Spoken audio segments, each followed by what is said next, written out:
We shift focus over to Bangladesh. India's External Affairs Ministry has summoned Bangladesh's High Commissioner following what it called an open threat issued by certain groups against the Indian High Commissioner in Dhaka. The move also comes amid recent developments, including a controversial remark made by an NCP leader that suggested the detachment of India's northeastern states, often referred to as the Seven Sisters. This follows India's strong response last week to a statement by Bangladesh's foreign ministry, which India has firmly rejected. India has reiterated that it has never allowed its territory to be used against the people of Bangladesh after Dhaka alleged an Indian link to a recent killing.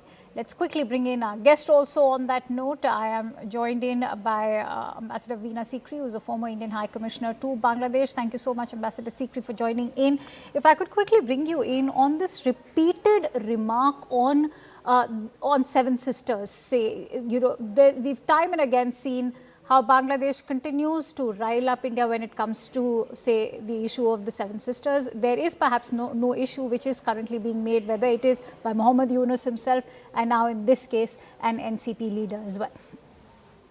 Well, these remarks on the Seven Sisters, on the northeastern states, these have been made repeatedly right from the first day, I think from the day that Sheikh Hasina left Dhaka, and there were these so-called processions and so on throughout the city. And all the people then, even that time, they were saying, oh, now we're going to go to Arunachal Pradesh, now we'll go on holiday in, Assam, etc. So they have been using their so-called, what they think is their access and what they're going to do with the Seven Sisters as a weapon. They've been weaponizing that. We've taken it up many times with the Bangladesh government. When Mohammed Yunus went to China and made those provocative remarks about the Seven Sisters, northeastern states, to the Chinese business community, at that time we took it up very strongly with the Bangladesh government. But now we've seen that every politician,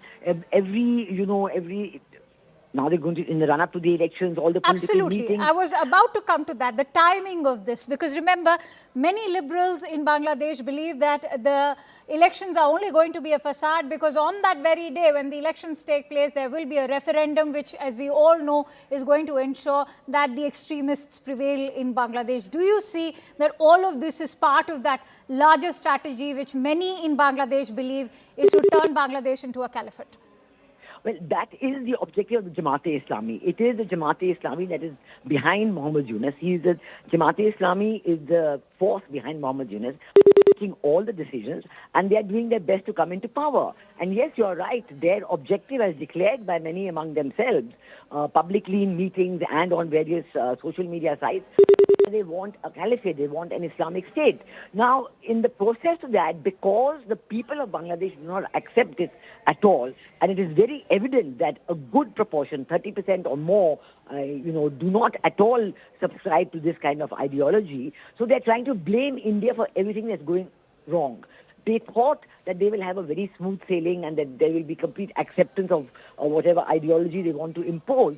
But in the way it is turning out, the way the election rallies are being run, the way the positioning is, Mohammed Yunus regime is not popular at all. And so they have this plan to blame India for everything. And many are saying now they will also possibly cancel the elections, blaming it again on India. So this is a very devious game being played. I'm very glad our government has taken it up so strongly and has made it very clear that this is unacceptable. India has the closest relations with the people of Bangladesh, and we want to continue those relationships. But they are creating anti-Indianism as part of their own, own game plan to introduce an Islamic caliphate. And actually the people are now saying more and more that it was better earlier. They don't accept what Mohammed Yunus is doing. Many thanks to you, ma'am, for joining in with those precious insights.